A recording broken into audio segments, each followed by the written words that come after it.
कामिका एकादशी चतुर्मास और सावन की पहली एकादशी कहलाती है।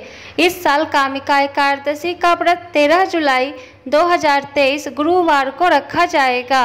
इस दिन श्री हरि की पूजा और व्रत करने से सभी कार्य सिद्ध हो जाते हैं। कहते हैं कि कामिका एकादशी का व्रत कथा के बिना अधूरा माना जाता है। विष्णु पुराण के अनुसार कामिका एकादशी का व्रत करने से व्यक्ति कुयोनियों को प्राप्त नहीं होता, उसे अकाल मृत्यु का भय नहीं रहता और व्यक्ति मृत्यु के बाद स्वर्ग लोक को जाता है।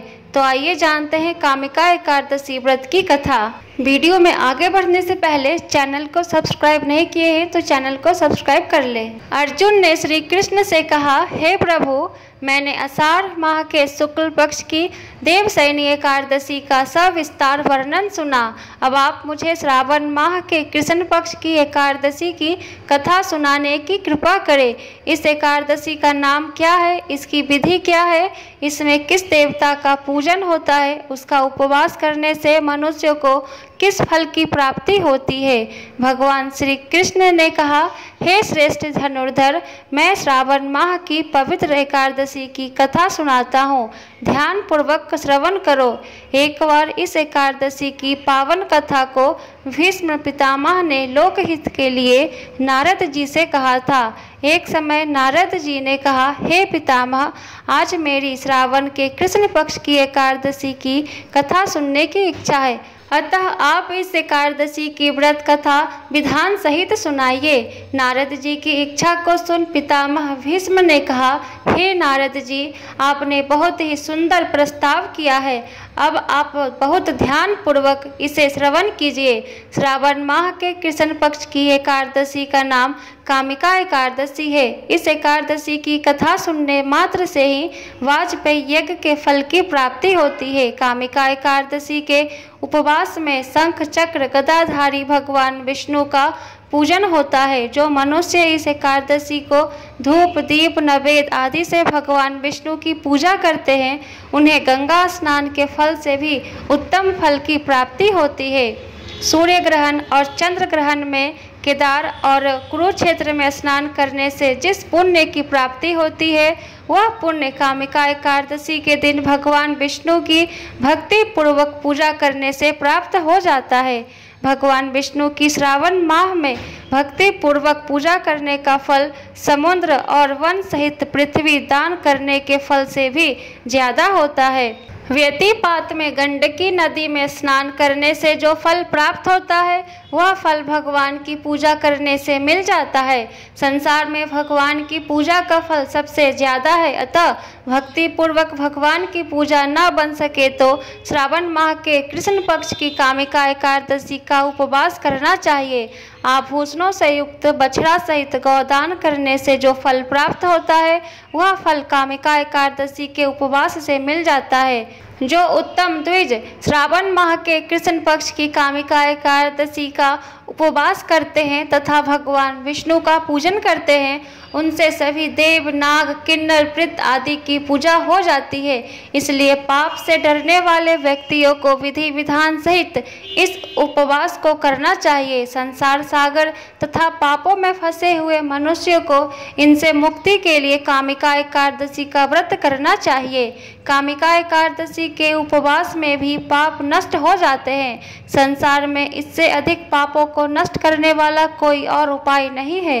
हे नारद जी, स्वयं भगवान ने अपने मुख से कहा है कि मनुष्य को अध्यात्म विद्या से जो फल प्राप्त होता है, उससे अधिक फल कामिका एकादशी का व्रत करने से मिल जाता है। इस उपवास के करने से मनुष्य को न यमराज के दर्शन होते हैं और न ही नरक के कष्ट भोगने पड़ते हैं, वह स्वर्ग का अधिकारी बन जाता है। जो मनुष्य इस दिन तुलसी दल से भक्ति पूर्वक भगवान विष्णु का पूजन करते हैं, वे इस संसार सागर में रहते हुए भी इस प्रकार अलग रहते हैं जिस प्रकार कमल पुष्प जल में रहता हुआ भी जल से अलग रहता है। तुलसी दल से भगवान श्री हरि का पूजन करने का फल 1 बार स्वर्ण और 4 बार चांदी के दान के फल के बराबर है।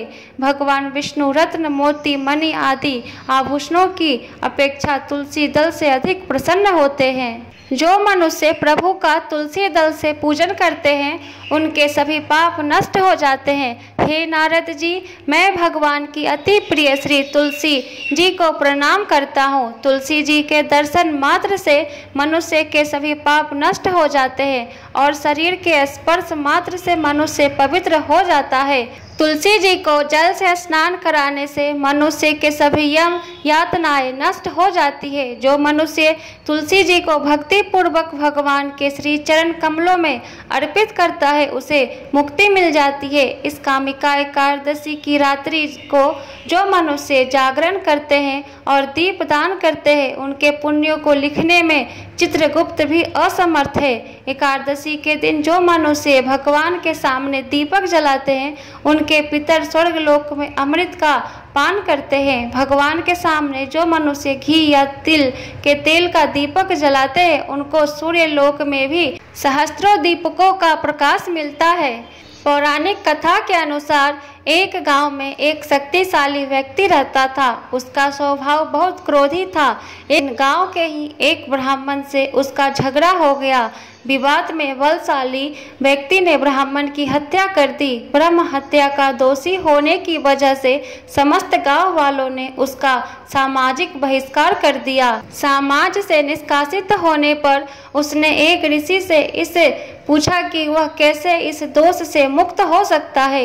ऋषि बोले, तुम्हें ब्रह्म हत्या के पाप का प्रायश्चित करने के लिए कामिका एकादशी व्रत रखना चाहिए। सावन की कामिका एकादशी पर विधि विधान से विष्णु जी का पूजन दान करो, ब्राह्मण को भोजन कराओ। शक्तिशाली व्यक्ति ने ऋषि के बताए अनुसार कामिका एकादशी व्रत को संपन्न किया और इसके प्रभाव से वह दोष मुक्त हो गया। उसके बाद से कामिका एकादशी का व्रत रखा जाता है। इस व्रत के करने से ब्रह्म हत्या आदि सभी पाप नष्ट हो जाते हैं और इह लोक में सुख भोग कर प्राणी अंत में विष्णु लोक को जाते हैं। इस कामिका एकादशी के महात्म्य के श्रवण व पाठन से मनुष्य स्वर्ग लोक को प्राप्त करते हैं।